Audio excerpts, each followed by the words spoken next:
ரிலீஸுக்கு முன்பே Jana Nayagan blockbuster hit, pre release business மட்டும் இத்தனை கோடியா? நடிகர் விஜயின் கடைசி படமான ஜனநாயகன் ரிலீஸுக்கு முன்பே ப்ரீ ரிலீஸ் பிசினஸ் மூலம் பல கோடிகளை வாரி குவித்து சாதனை படைத்துள்ளது. தமிழ் திரையுலகில் முன்னணி மாஸ் நடிகராக வலம் வருபவர் விஜய். இவர் நடிப்பில் தற்போது ஜனநாயகன் என்கிற திரைப்படம் தயாராகி வருகிறது. இப்படத்தை வினோத் இயக்குகிறார். இதில் விஜய்க்கு ஜோடியாக பூஜா ஹெக்டே நடிக்கிறார்.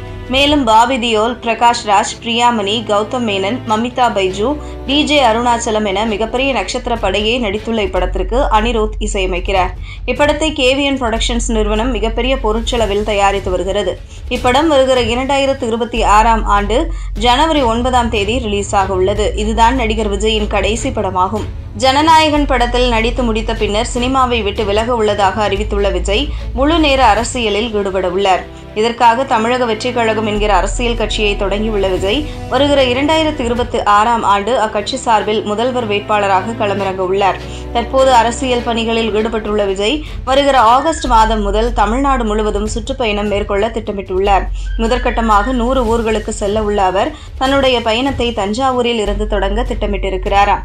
நடிகர் விஜய் தன்னுடைய அரசியல் பயணத்திற்காக சினிமாவை விட்டு விலக உள்ளதாக அறிவித்துள்ளார். அவரின் இந்த முடிவு சினிமாவுக்கு மிகப்பெரிய இழப்பாகத்தான் கருதப்படுகிறது.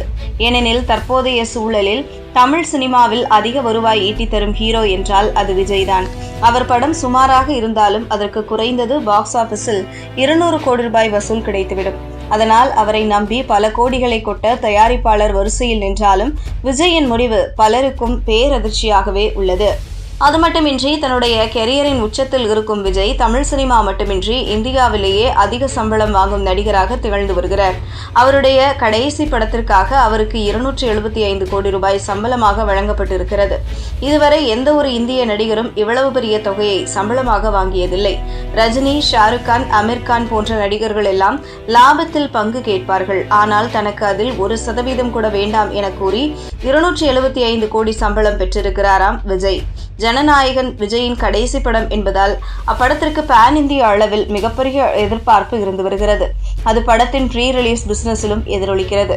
அதன்படி ரிலீஸுக்கு முன்பே அப்படத்தின் சேட்டலைட் மற்றும் டிஜிட்டல் உரிமைகள் பெரும் தொகைக்கு விற்பனையாகியுள்ளன. அதன்படி ஜனநாயகன் படத்தின் OTT உரிமையை அமேசான் பிரைம் நிறுவனம் 121 கோடி ரூபாய்க்கும், சேட்டலைட் உரிமத்தை சன் டிவி நிறுவனம் 55 கோடி ரூபாய்க்கும் கைப்பற்றியிருக்கின்றன. இது தவிர ஆடியோ உரிமம், திரையரங்க உரிமம், ஓவர்சீஸ் உரிமம் ஆகியவைக்கும் பெரும் டிமாண்ட் உள்ளதால் இப்படம் ரிலீஸுக்கு முன்பே பட்ஜெட்டை விட அதிகம் வசூலித்துவிடும் என கூறப்படுகிறது. இதனால் ரிலீஸுக்கு முன்னரே பிளாக்பஸ்டரான படமாக ஜனநாயகன் கருதப்படுகிறது.